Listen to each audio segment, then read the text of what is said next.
everybody, and welcome back to A Catholic's Perspective, the podcast all about being a young Catholic surviving in a secular world. Today is a very special episode. You guys haven't heard from him since season 2 when we did A Catholic's Perspective on politics. So I'm very happy to welcome back John Doyle. Welcome back. Thank you for having me. Yeah, very excited to be back. It's been a hot minute. And also, I think that this is, considering the state of the world today, I think that this podcast is very needed. I agree. Yeah, people haven't heard from me for a while on your channel, on my channel, so it's good to get out there. Yeah, you're coming back out into the social media world. So Right. that'll be good. And yeah, this is going to be quite the doozy. We're going to go over a lot of stuff today, but very quickly, where can people find you just real quick? You can find me on YouTube, which is John Doyle. You can find me on Twitter at Comrade Doyle, Instagram at johndoyle.jpg, etc. Okay, awesome. So, John, the election cycle this year, what is happening? Well, Donald Trump is in the one corner trying to make America great again, and then you've got Democrats in the opposing corner who are trying to not make America great again, and rather to try to just completely implode our country and institute like total power and authority over American patriots and American Christians. And so those are our two choices, basically. That's so great. Okay. Also, I think, there has been so much that has been going on for the last 4 years. And not just that, but the last couple months, Trump was almost assassinated. Biden dropped out when it seemed like he didn't really know he dropped out, then disappeared for a couple days. And people were like, oh my gosh, he's dead. And then he came back and stuff. And then Kamala's taking over again. And now basically her entire website is just like a merch website, and she's using the brats from, what was it, Charlie XCX or whatever, to do what is happening to politics. Yeah, I mean, they are trying to galvanize their base, which for someone like Kamala Harris is going to be a mixture of girl bosses and gay men. And unfortunately, you have a lot of girl bosses and gay men on the right. And so they'll see those ad campaigns and they're like, message received. This is making me excited. And so I'm like, wait a minute, there might be some momentum behind Kamala's campaign, which I don't think there is.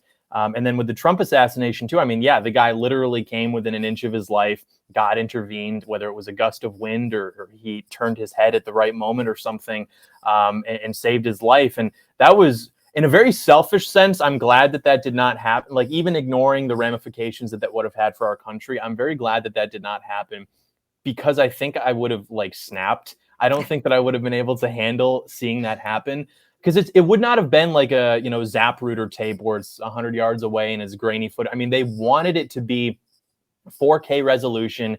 You see the president's head explode. I mean, anywhere for the rest of your life where you had said anything that was even remotely to the right of Kamala Harris, they would have been like replying to your tweets or sending you Instagram messages with that like GIF showing that happening to the president's head. They would have merchandised it. You would have walked into your office, the following Monday morning, and they would have been drinking out of coffee mugs that had that image on it, because for better or worse, people on the left view Donald Trump to be an avatar of an America which they hate, because it is like a white and Christian America. And if I had to pick my guy to like represent white Christian America, I don't know if I would pick Donald Trump necessarily, but for better or worse, that is like who our guy is right now. And so they really do have a hatred for him. And that culminated, 10 years of media coverage saying that this guy is literally Hitler. He's going to institute literal Handmaid's Tale. He's a threat to democracy. He's a threat to your way of life. That eventually culminates in somebody trying to assassinate him. And yeah, by the grace of God, he was able to avoid that. Absolutely. I mean, the amount of tweets that went out saying like, oh my gosh, he missed and blah, blah, blah. Like, that's disgusting, first of all. Just in general, hate or love Donald Trump, like somebody getting murdered is like, why is that something you guys are rooting for? And it's because they've dehumanized him so much. But also, like, this kid, I mean, the social security or whatever, what is it? What are they? The SS, Secret Service. Thank you. Social security, whatever. They literally had a line of view. People were telling the cops about this. Like, it was clearly to an extent, an inside job. Like, I don't think they could have covered that up. And then the head of Secret Service, she ended up actually resigning because of that Hmm. whole like, everyone was just like, this was obviously a clear attempt and an inside job. And it's just the fact that, that happened and now it's like breezed over. Oh Everybody's yeah, kind of forgotten about it. It's no longer like, oh yeah, Donald Trump was almost assassinated. Like, no, nobody's talking about it anymore. The news is kind of calmed down, or they say like, oh, he fell really hard, or yeah, it's like, really, it's yeah. just so insane how they can just blatantly lie to us, and it's more insane how people just accept it. Yeah, I mean, they understand the power they have in commanding national attention. And so, the best way to deal with something like that, where your opposition leader survives an assassination attempt and then displays a truly unthinkable level of courage, where they don't know if there are going to be more shots, they don't know if there are additional gunmen. And he literally fights off his own security detail to turn to his crowd and raise his fist and say, fight, fight, fight. I mean, that is, for years we had to see depictions, whether it was in Broadway plays or even that movie that just came out recently, Civil War, where you had like some Donald Trump stand-in political figure be assassinated by these revolutionaries. And in all of those depictions, he was always very cowardly and begging for his own life. But then you see how it actually plays out, and the guy's literally like, yeah, shoot me again. I don't care.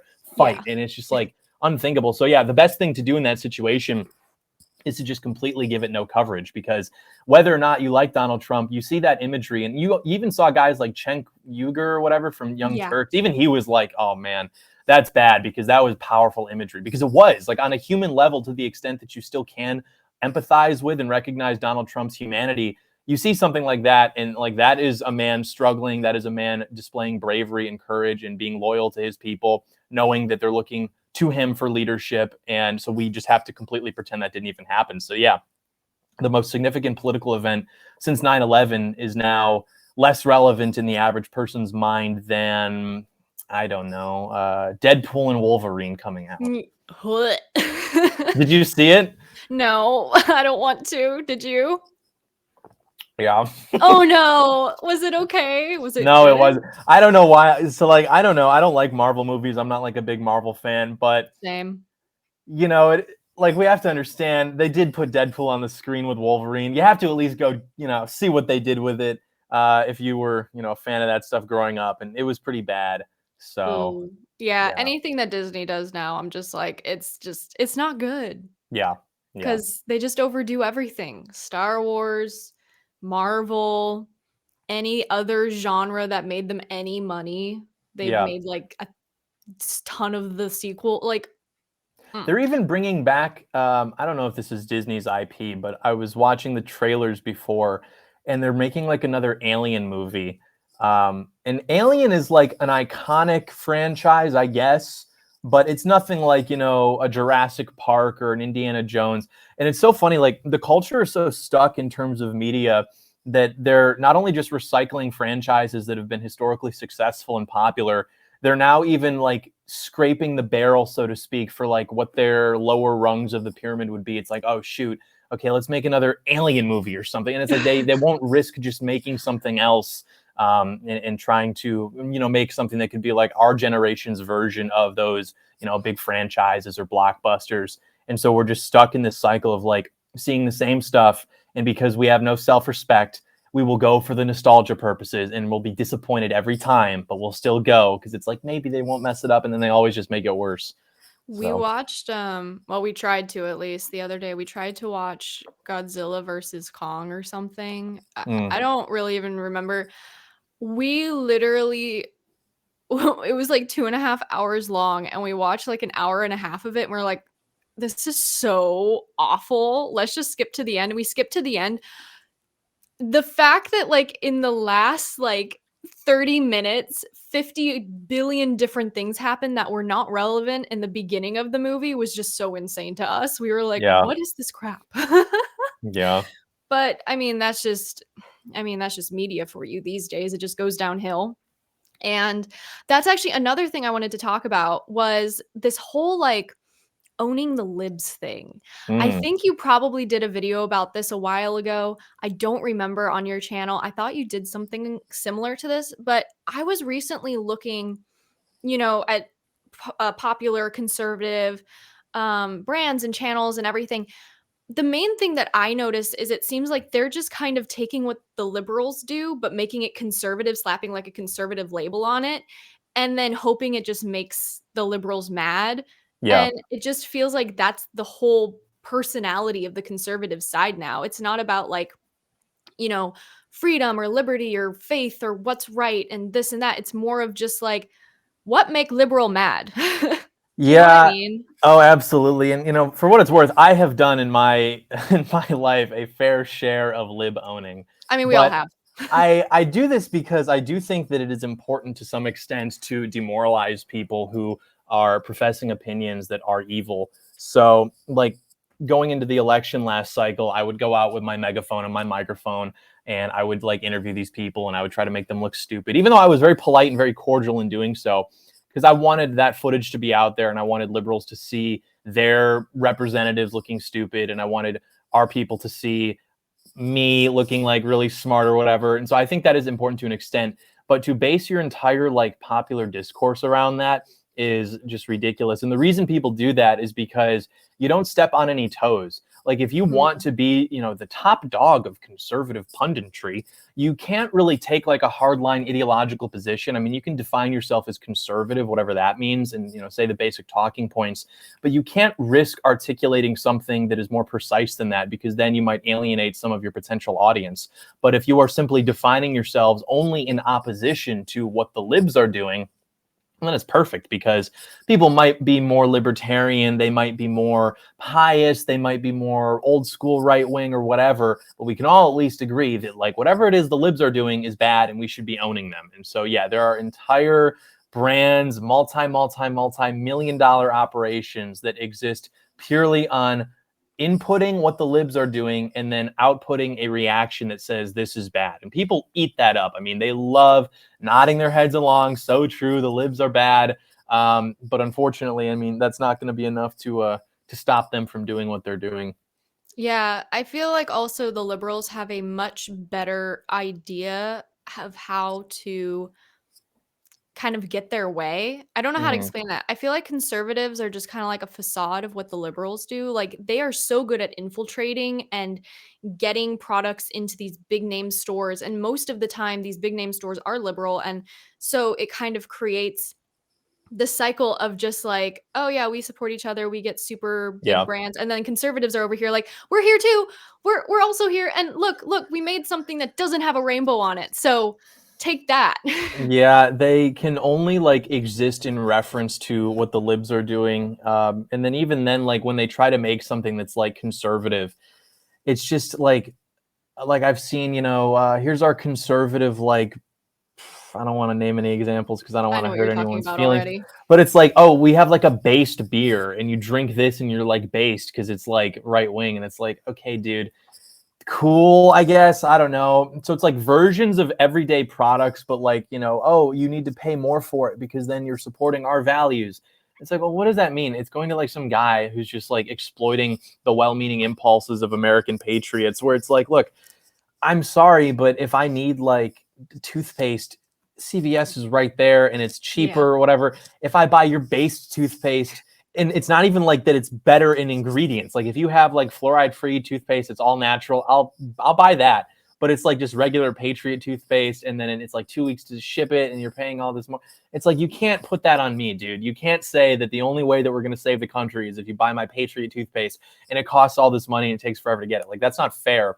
And then even when we try to make like conservative art, it's just like this self-referential caricature of what it means to be right wing or conservative, very over the top, girls in USA flag bikinis, fireworks, velociraptors, machine guns, like just nonsense.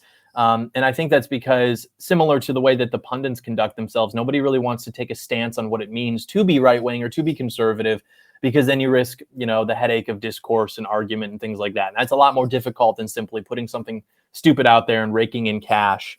And so even, you saw, for example, a network, which will remain nameless, put out their version of like a funny conservative animated show.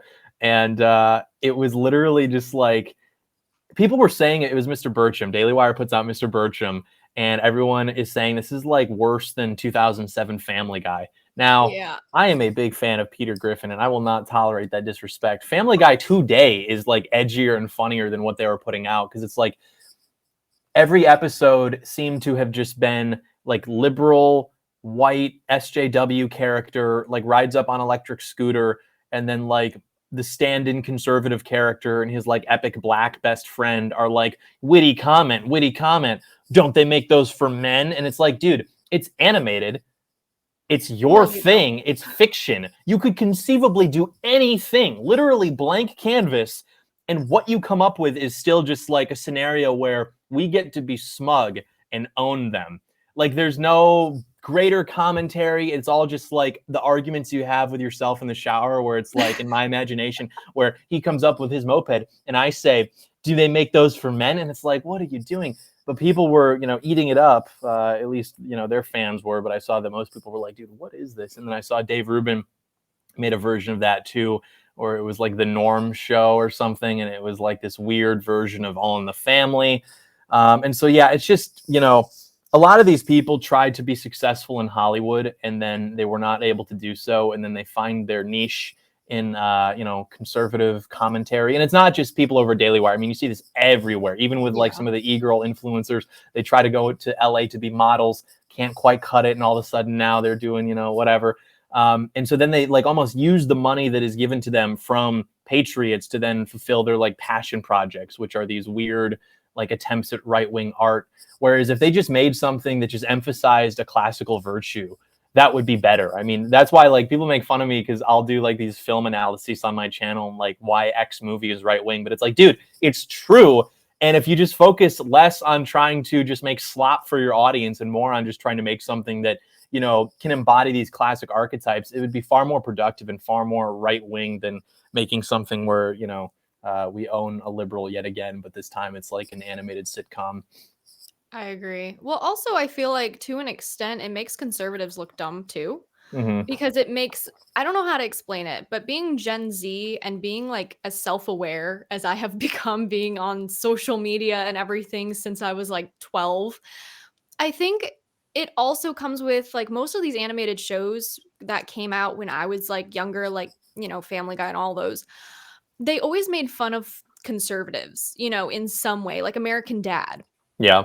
But for some reason, I feel like some of the animated shows coming out today that are quote unquote conservative, or the shows in general, actually just make the conservatives look kind of bad too. It's not like we're the bigger person. It's like, no, we're basically stooping to their level and just bickering like little children back and forth, instead of actually being like, no, we need to instill traditional values. Also, I would really love to know why on, Mr. Bertram, the wife is like a feminist. Uh, Is she? I didn't know that. You're like, telling me that now for the first time. I didn't know that. Wow. I don't know if you're being sarcastic, but No, I'm serious. I didn't, because I didn't watch it. I had a buddy who actually tried to get through it, and he told me, he's like, dude, John, I'll watch anything, dude, but like I couldn't even make it through the first episode. And this guy will literally just watch anything, and yeah, I guess he couldn't make it through the first episode. So I didn't know that. I didn't know yeah. she was a feminist. Yeah, she is like pantsuit, like girl boss type person. She's like a real estate owner, so she like repaints furniture and stuff. I don't know. But like obviously Mr. Bertram's like, "Oh, you're a woman, you can't hold tools." So she's like, "Well, I'll show you." Yeah. And then their daughter is like an activist for like trees or painting over wood or something with like Yeah. white paint. I'm like, what is this? Who is this for? Who is the Yeah. target audience? And And well, this is just for all honestly, of that media, not just Daily Wire, but all of it. in a way, they're kind of right about their target audience, in a sad way, because I mean, think about the situation that Mr. Bertram is in. He is obviously upset with the way the world is around him and the way things are changing, but ultimately he's like totally impotent to do anything about it. His wife is a girl boss feminist. I think his son was like, a video game addict. Deadbeat. Yeah. Daughter is like a libtard. like the best that he can do to control that is to make like a silly comment to his like libtard coworker. I mean, that is like the mean experience of a conservative man in this country, where it's like, well, I can't really do anything about my situation, but I've got my wit and I've got my, my sense of humor, Fear. and I will, at the water cooler, I will make a comment and I will epically own you. And it's like, okay, dude, well, your kids are like being taken from you by the woke mind virus. So you might want to take things a little more seriously. You know what's crazy is all of these TV shows and stuff, I feel like I don't know if I'm going to say this correctly, but in my mind, if you really want to make a difference with a TV show or something, stop putting freaking politics into everything. Stop making everything about something. Like, Yeah. why does everything need to have, you know, a cause associated to it? You know, the number one quote unquote adult TV show that Max and I watch that's a cartoon, Bob's Burgers, because there's never usually anything pushed in it that's like Mm. propaganda or anything. It's about a family who runs a burger joint in, I don't actually know where they are. Um but the point is that it's like it's funny, it's cute. Usually there's no like major nudity or cursing or anything like that, and I think they actually do have some trans characters come on once in a while. They're like strippers or something. But even then, I feel like it's not shoved in our faces, meant to be like, oh, see, funny joke. It's Yeah. more of like, just like, oh, they're there. And it's like, whatever. And obviously, we don't condone that at all. But I feel like there's just no real propaganda in that. And I feel like if, as conservatives, we really want to reach people, we need to stop putting propaganda into our own TV shows. Why are we stooping to the same level? Yeah. Yeah, it's interesting you say that, because like the most popular television shows, I don't know when exactly it is, but we just had like the golden era of television in the 2000s, I think they call it, where you had shows like The Sopranos or Breaking Hmm. Bad. And those shows are apolitical in a sense, but they're actually like very profound if you really think about it. Like The Sopranos, for example, is a show essentially about like American decline. I mean, very frequently throughout that show, characters are speaking about and experiencing things that would have been, foreign to them. And I think part of that too is like the Italian culture maybe being emblematic of a more traditional culture that is facing, these progressive changes, and they're like often very confused by them.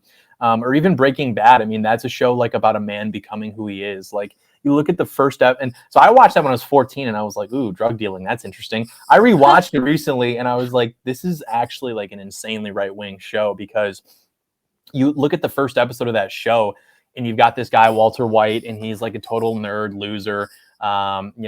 He's had his business stolen from him by like his former colleague. His wife is like a total girl boss who doesn't respect him. His son, unfortunately, is disabled. He's picked on by his like Indian boss or Arabic boss, and so like he's like Mr. Bertram. He's not even smug about it.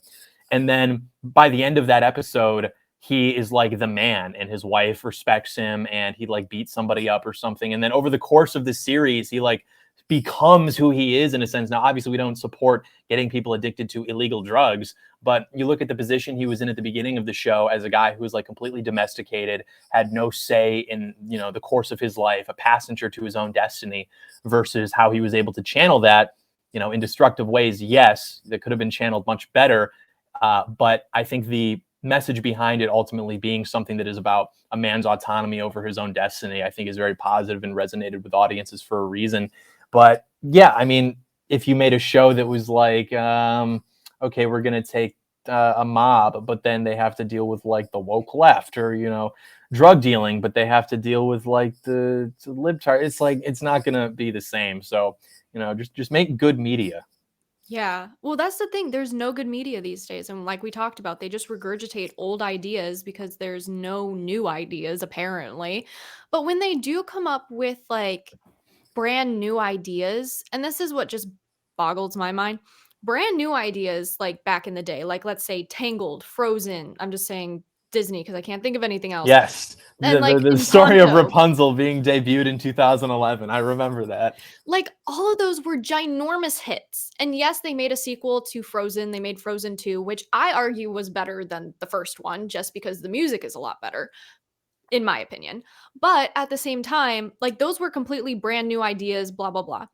for some reason we have Wish, which is just a complete copy of Tangled, first of all, just the opposite. Instead of sun, it's a moon and blah blah blah.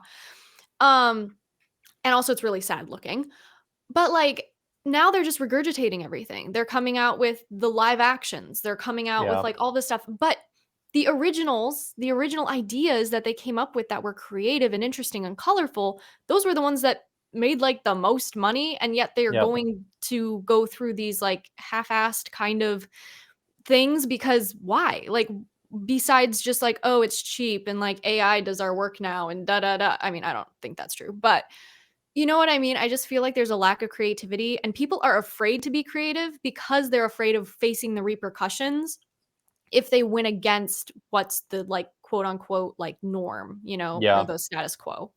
Yeah, I think a lot of it, I mean, what's referred to as the competence crisis, where you are just staffing positions with people who are not competent enough to do them properly. I mean, you see this all throughout the country, whether it's in air travel or even food service. I mean, the service you get from people is beyond your grandparents' like wildest nightmare now, just because of the way the country has changed.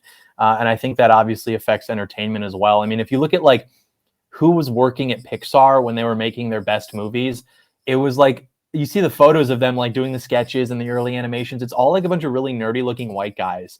And it's like, well, maybe there's something to be said about that. And the same thing with video games. You look at who used to make video games when they were really good, and it was all just a bunch of like nerdy white guys doing it because they wanted to. Now you look at like video game development teams and it's all women and then men who have become trans because they have autism. And it's like, maybe that's why everything sucks now, is because the people who are literally in charge of making it are not as capable, but nobody has the, I guess, courage to tell people that their expression and their art actually is invalid, and not everybody has something to say. And some people have better ways of being creative than others. But that's like offensive now. And so we have to just like totally validate everybody's truth and everybody's take on the world. And then, you end up with slop. And that's where the whole everybody gets a trophy trope goes. That's what Yeah. happens when everybody gets a trophy. You can thank Nobody the wants to boomers for work. that. We get so much crap, the participation trophy generation. Blech. I didn't have a credit card. I wasn't picking up those trophies. Like somebody had to place the order for those, and those were the boomers. Those were our parents. It was their Yeah. choice to give those trophies out. It's true. And it's like that was the biggest issue for me is like especially when I babysat, for 14 years. I've, babysat the same family for like 8 years. And when they were little, I'm like, yeah, there's a clear winner. You guys lost. I mean, I'm not going to be like, yeah, you guys suck and like da da da, but no, like so and so, finished the obstacle course the fastest. So Yeah. she gets like candy or whatever it was. And you guys just don't get anything because that's just how the world works. Yeah. That is just how it is. And they would tantrum for a little bit, but then usually the eldest would, share her candy with the younger ones. And I always made it fair because I don't think the oldest and the youngest could do the exact same thing. But it's like you have to do what's, but also it inspired the youngest to then do better like the oldest. And it made her want to work harder. The next time I went over there, she was doing what the oldest kid was doing through the Yeah. obstacle course. So it's like, yeah, there's going to be a tantrum, but parents also don't want to parent these days. And whenever I see like real parenting come across my Instagram feed, which is like so rare, but I'm just like, thank you. And by real parenting, it just means not letting your kid control you, being a Yeah. parent. You know what I mean? Yeah, I've been seeing a lot of like baby content on my Instagram recently. Aw, I babies. think I don't know if it's because like when I see baby content, I'll watch it because I think babies are cute, or if it's like God trying to like plant the seeds in my head or something that it's time to start to take things more seriously. But I completely agree. People talk about how bad like millennials are or Gen Z are. Gen Alpha are going to be the worst ever because you're dealing with like a class of parents who all still have a chip on their shoulder from like when their parents told them no. And so Yep. they're like, I'm not going to do that. I'm not going to pay forward this generational trauma. And so they think that they can like get down to their kids' level and like have a Socratic dialogue with them over when it's time to like go to bed or turn the TV. And all that's going to do is teach the child, okay, wait a minute, everything ever that I ever experience, I should just like be disagreeable about and think that I can like argue my way out of everything or have a dialogue and everyone's feelings are valid and we just have to meet in the middle. And it's a complete like inability to entertain the idea that sometimes you just have to fall in line. Sometimes you just have to like take yes or take no for an answer, and that's the end of it. And as a parent, so like Matt Walsh, for example, had this tweet, I think yesterday, where he was talking about exactly this, where he's like, you should be able to say, because I said so to your kids, and that should be enough. Because if you get into this cycle with them where you have to explain things, then you're wasting your time and you're teaching them that everything is like up for debate, and you have to justify your reasoning to them. And I was like really resonating with that because I've had the same conversation with girlfriends where I'll like tell them to do something and they're like, why? And I'm like, no, we are not, this is not a, I need to be able to just say this without explaining and walking you through my thought process, and you need to just like listen.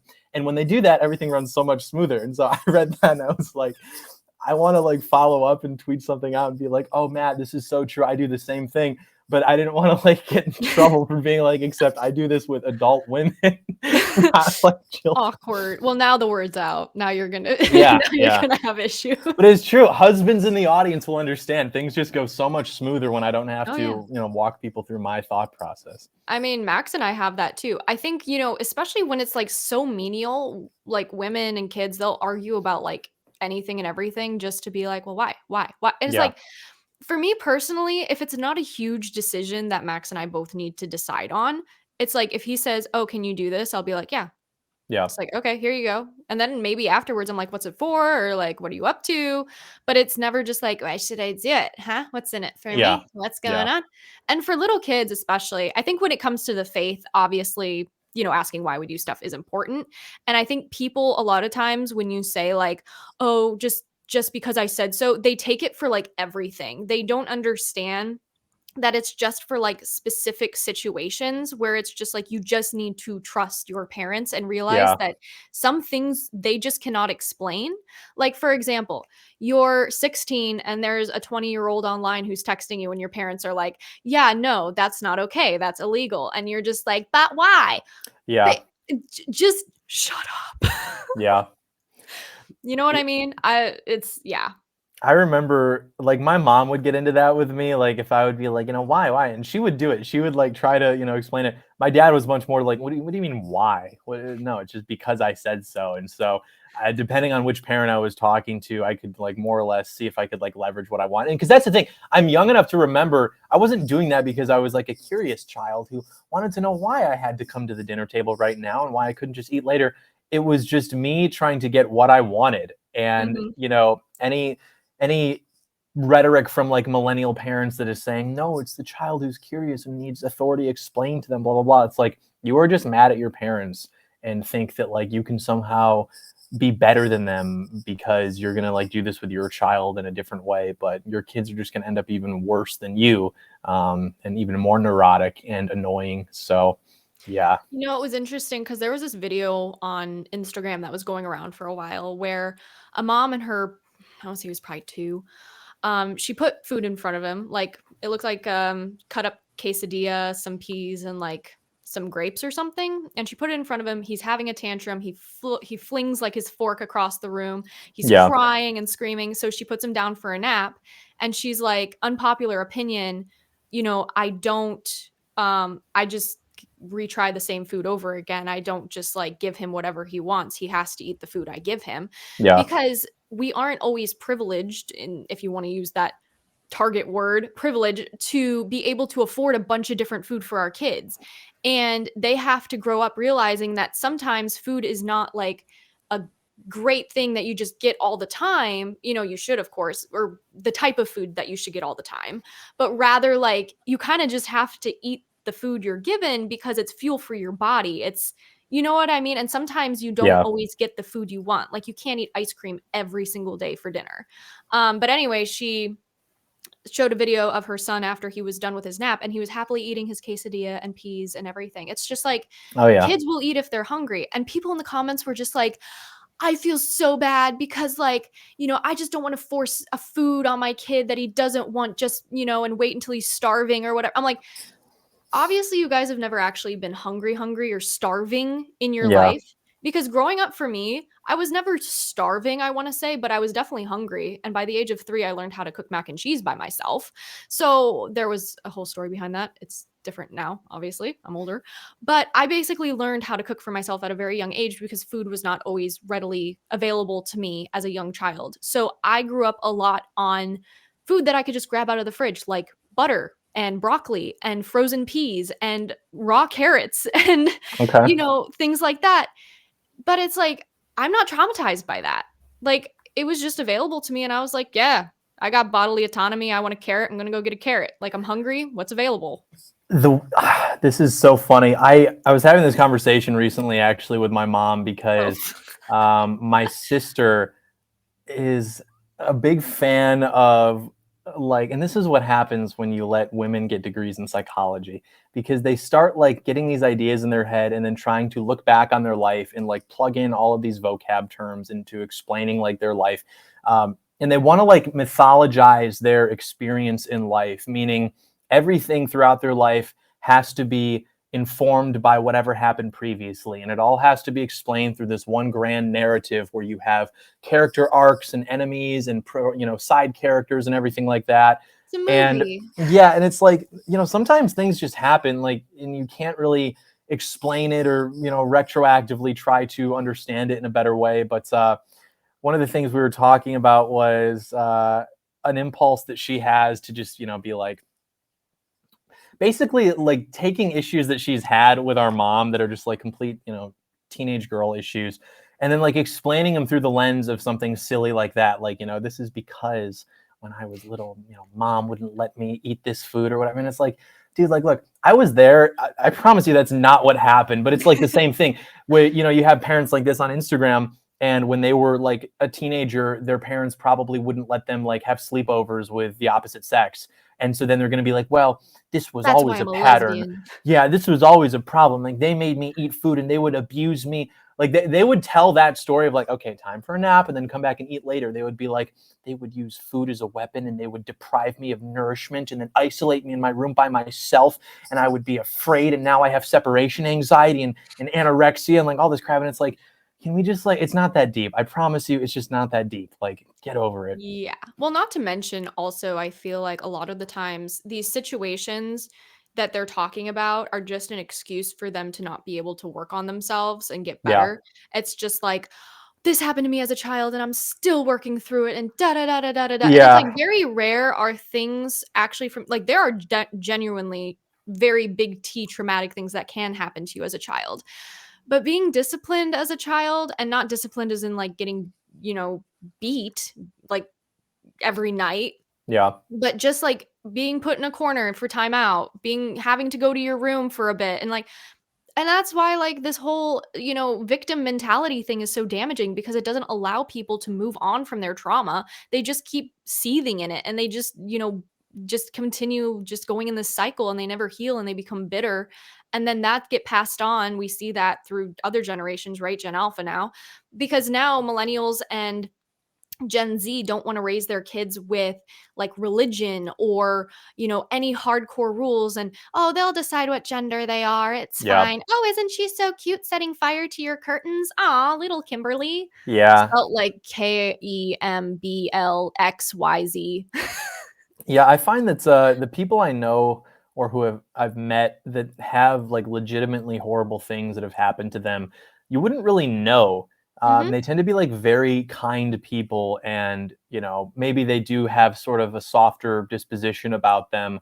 But the people I know who are like the most neurotic and just insufferable, they're the ones who will be the first to tell you all about their trauma. And Yeah. I think it's just a tool that people use to like give themselves permission to just be selfish and off-putting people.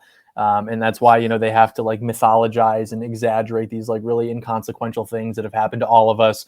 Oh, your parent smacked you with the kitchen spoon in the butt, or you got sent to your room, or you had to eat food you didn't want to eat, or you had to deal with your uncle who would make fun of your degree or something. It's like, get over it, get a grip. I promise you it's not that deep. But they use that to then justify why 10, 15 years later, like, they want to go live in the city and be like bisexual and not commit or get married. And it's like this all stems back to Thanksgiving 2009 when, and it's like, no, it doesn't. You're just like a horrible person. And that's fine. Some people are like that. Some people are just committed to being terrible people for the rest of their lives. That's fine. But let's not pretend that's it's because of some like isolated incident.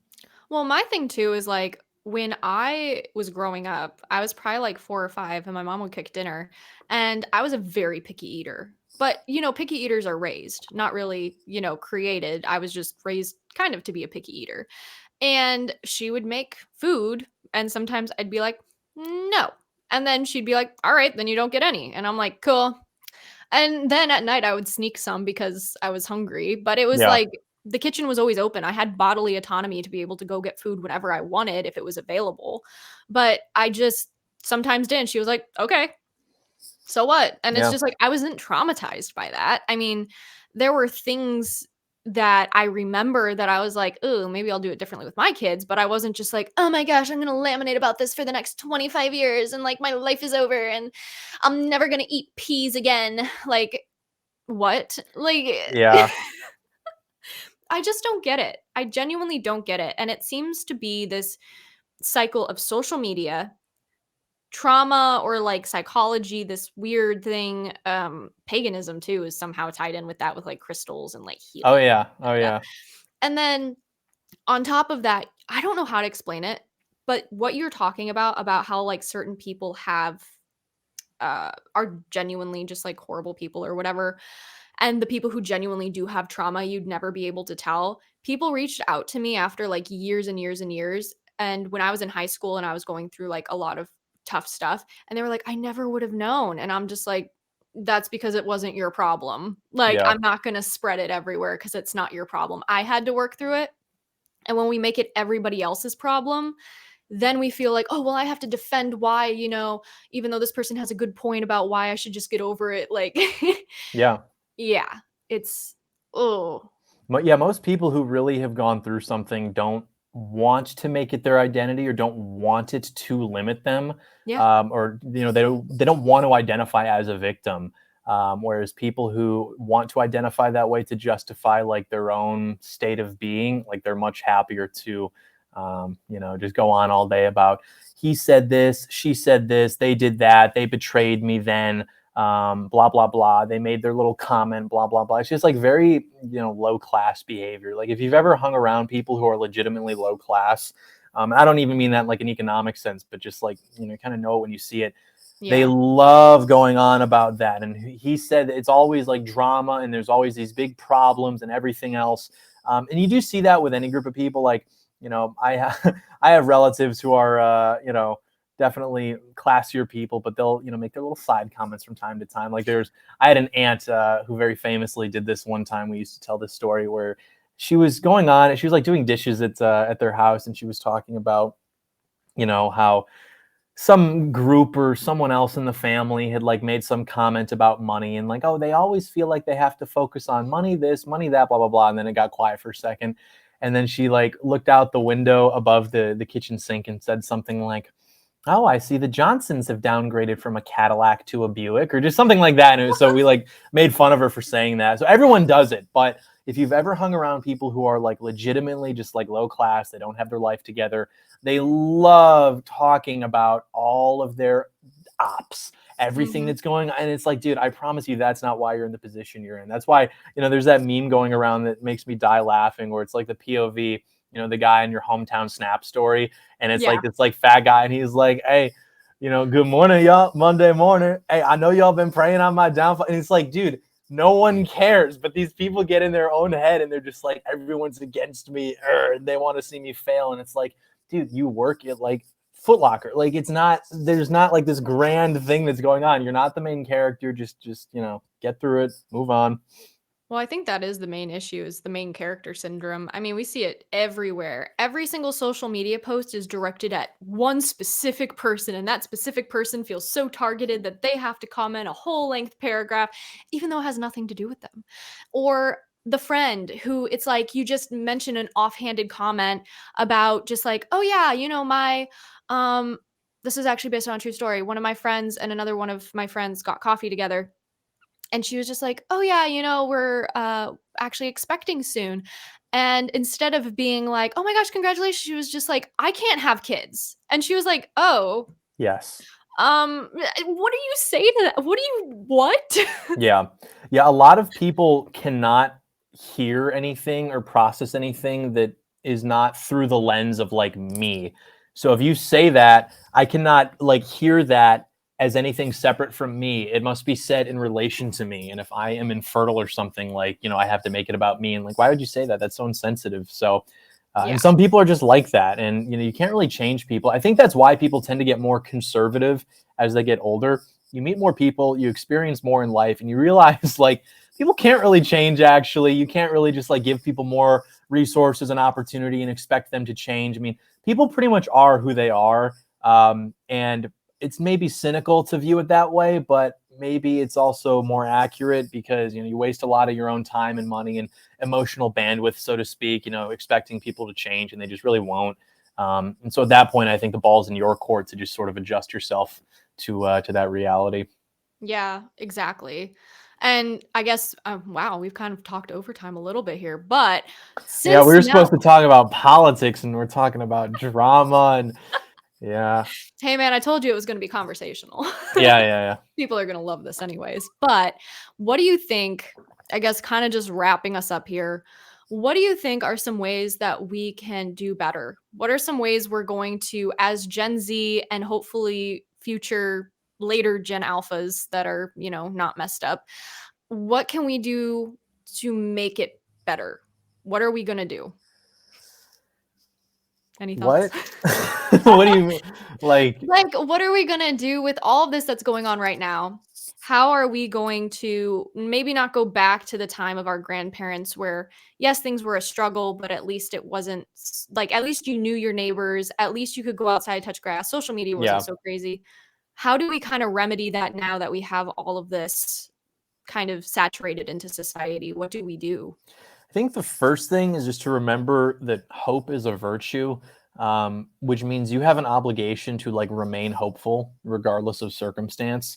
And I think that people forget that. And a lot of times people like to black pill or be pessimistic, either because they are feeling the pressure of everything or because they want to let everybody else know how aware they are of all the problems. And so if you're like, oh no, maybe there is a way out of this, maybe we can improve our situation, they'll say, no, you haven't done the analysis that I have. Everything's actually so over. And it's like, dude, you can't know the incalculables. I mean, there have been so many times throughout history where through pure miracle things, I mean, the Trump assassination attempt not working, for example, you could not account for that. Um, just these things happening just completely randomly that can reverse the tide of things in a way that's advantageous for us. I mean, that's always on the table. That's never not on the table. Moreover, things have been far worse before. It's not over just because you have to see like gay guys kissing on television. Like, I promise you that there are opportunities for us to improve our immediate situation and further to create more of those opportunities for ourselves going into the future. So I would just say, don't despair, don't give into the black pill, stay hopeful. And a lot of the reason people don't is because they're just online all the time. Like, go outside, go to your gym, go be stupid with your friends. Like, Twitter's not real life, which True. I'll like go be with my friends. I'll still be on Twitter. So like, I get that. You can meet somewhere in the middle, but I think you just have to be more involved with like real people doing real things, which I know is cringe because it's like, oh, touch grass, but there is something to be said about that. I know you can't exactly go, join a bowling league or something like maybe you used to be able to, but you can still go hang out with your friends. You can go do something. And if you're a young guy who's struggling to make friends, then you should go to a place where activities are being done because a lot of times if you try to just go to a place that is social, like, okay, I'm going to go join my church's like youth group, or I'm going to go maybe to like a store that sells something that I'm interested in, like a board game store or something. Well, one, at a board game store, everyone there is also going to be like socially autistic, so that's probably not going to be very helpful. But someplace like a gym or an MMA gym is very good. Honestly, I know Catholics don't have a problem with going to bars. You go to a bar and just strike up a conversation with people. I mean, everybody is sort of in the same boat here, where if you're a young guy trying to make friends, everything is very atomized. If you're not in school anymore, it's tough to be in an environment around people. the well, so to speak, has been poisoned because of, you know, homosexuals, where now it's like if a guy is too friendly to you for no reason, you're like, is this guy trying to? So we're all sort of in the same boat there, but finding a place where there are activities that can be done that can prevent you from having to just talk to each other directly, like that is very positive. And so I would do that, because at the end of the day, I mean, I don't think I speak for myself completely when I say, like, my favorite thing in the world to do is like just be stupid with my friends. And that gives me a large point of optimism moving forward in the future, because that is like the foundation for community and families, is like men coming together and being like, this is what we are doing. We are doing it here. But you can't really do that beyond abstraction if you don't have that in your real life. So I would say probably try to focus more on that. Yeah, no, I completely agree. Well, thank you, John, for coming on here and Of course. chit-chatting once again. I mean, yeah, it's season 5. Last time I had you on was like, what, season 2 or season 3? Oh yeah, it's been a while since we've done the Religious Hippie podcast. I think it's officially been almost like 2 years. So maybe we'll have to have you back on again. Yeah, the people, they're gonna want to know more about these spicy takes on gossip and drama and things of the sort. Yeah. We might have to do a live stream sometime. I think people will really enjoy that. Yeah, I was prepared to come on here and defend my tweet about Oh yeah, the. do you want to do that real quick? I mean, we Oh have time. man, I misspoke. Basically, yeah. So the Catholics got mad at me. I had a tweet that was basically like, you know, if you are having all these children with all these different women, and then you're having that paid for by like welfare programs, you should have like an option to be sterilized to get your, you know, welfare benefits or whatever. And you're not supposed to use the word sterilize as a Catholic, which I know. And so that was the wrong word to use. But what I meant by that was basically like, look, these people are obviously behaving in ways that are reckless and irresponsible. We should not allow for this to happen. And so I could have, for example, used the word castration. I'm sure that you can find church precedent, you know, throughout history for, okay, this guy is going around, running around, impregnating all of these different women. We're paying for it. He's not present in the child's lives. Like, okay, maybe we should just like castrate this guy. I'm sure you could find precedent for that. But because I use the word sterilize, people who already hate me use that as an opportunity to say that I'm like insufficiently Catholic or whatever.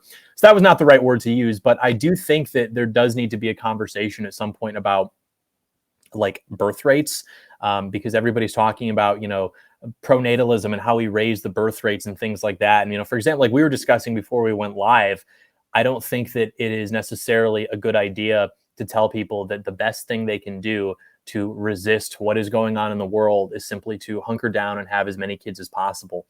Because obviously God loves the creation of life. But if you are bringing those children into a world that is so hostile to them as ours is, like, yes, that's not a reason to not have kids. You don't want to tell yourself like, oh, well, the world is just so bad, I'm just not going to have kids. It's just to say like, you should maybe explore other options too. Because if you just do nothing except say, I want to go homestead and have 9 kids, well, now those 9 kids are going to be tax chattel for, you know, this like satanic regime, and they're going to come hunt them down eventually anyway, whether it's through social media or the internet, making them convinced that they're like the opposite gender, or, you know, they literally hunt you down like has been done at Ruby Ridge or Waco or what have you. So it's not to discourage family formation at all. But I noticed that a lot of people are viewing the idea of a family as this sort of like anti-regime identity, where it's like the Or like an best thing I army. can do. Yeah, it's like, you know, the best thing I can do to resist what is happening is to just like start a family. And it's like, that is true. You should do that. But there's definitely more that can be done to remedy our political situation. And that does have to happen because, you know, Christianity has existed throughout history in masculine societies that have emphasized masculine virtue. It has existed in feminized societies, which are closer to what we are experiencing now. And it tends to coexist much better and for far longer in societies that are masculine. And so it is just to say, like, if we're looking at the state of the world where you've got, you know, hundreds and hundreds and hundreds of millions of people who are alive now in the third world because people in America and Europe have just given them a bunch of money and resources, and they have not used those to create better civilizations or better societies, but they use them to instead just continue to have children. And now they all want to migrate into Western countries. are we going to be able to turn the other cheek and basically be like, look, man, we cannot allow for these people to pour into our countries? And a lot of Catholics get uncomfortable with that because they see, these immigrants who are coming in through the southern border, and they'll say, well, these people are coming from Catholic countries. Aren't we all the same under Christ? And it's like, that is true. But unfortunately, you look at the different practices of Catholicism throughout the world. I mean, there are influences of voodoo in African Catholicism. There are influences from Aztec culture in Mexican Catholicism. It's not enough to just wave the flag and say we're all Catholic, because we know as Catholics, I mean, like the parish I go to, there are wonderful people there from all backgrounds, but even a majority of Catholics are still identifying as like pro-choice, pro-IVF. So it's not enough to all have like a name tag on and say like, we're Catholic, we're all on the same page.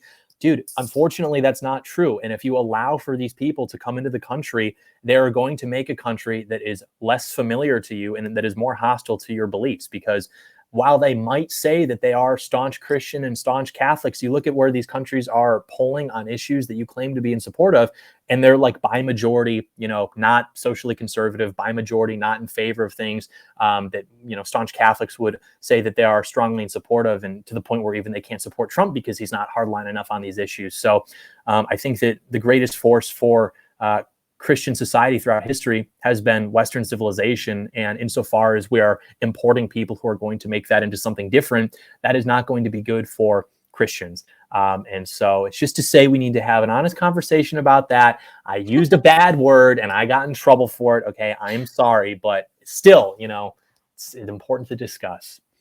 People are still going to probably find something to drag you over the coals about. So Haters will be prayed for. That's what we say. You know it.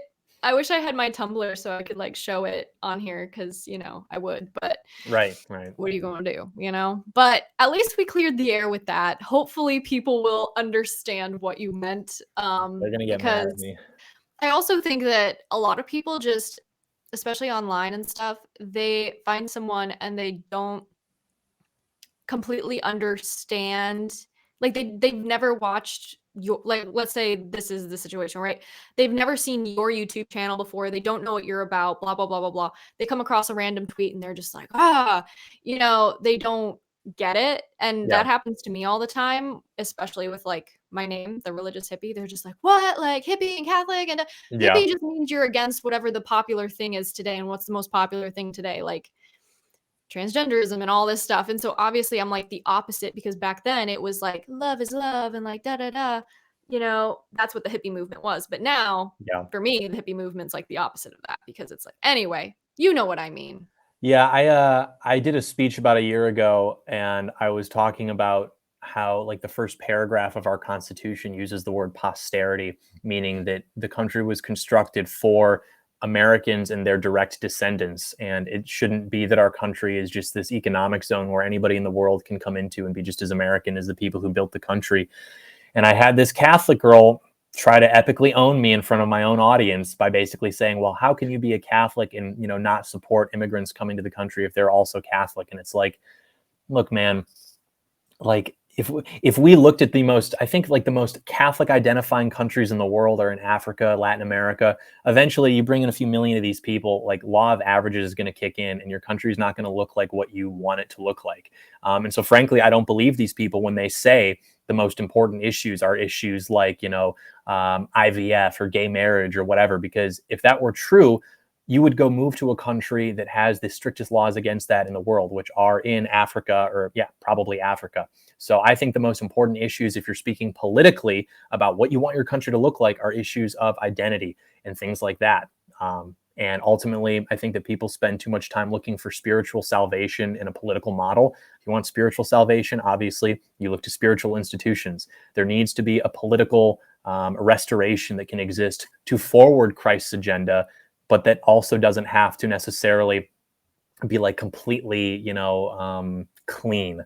I don't want to say like it has to be bad, but it's not going to look as squeaky clean as a lot of, I think, Christians want it to look, where they're like, I'm not going to support somebody unless they're, going on stage with the Bible and just reciting scripture. It's like, dude, these are politicians. Like, these are pretty much bad people.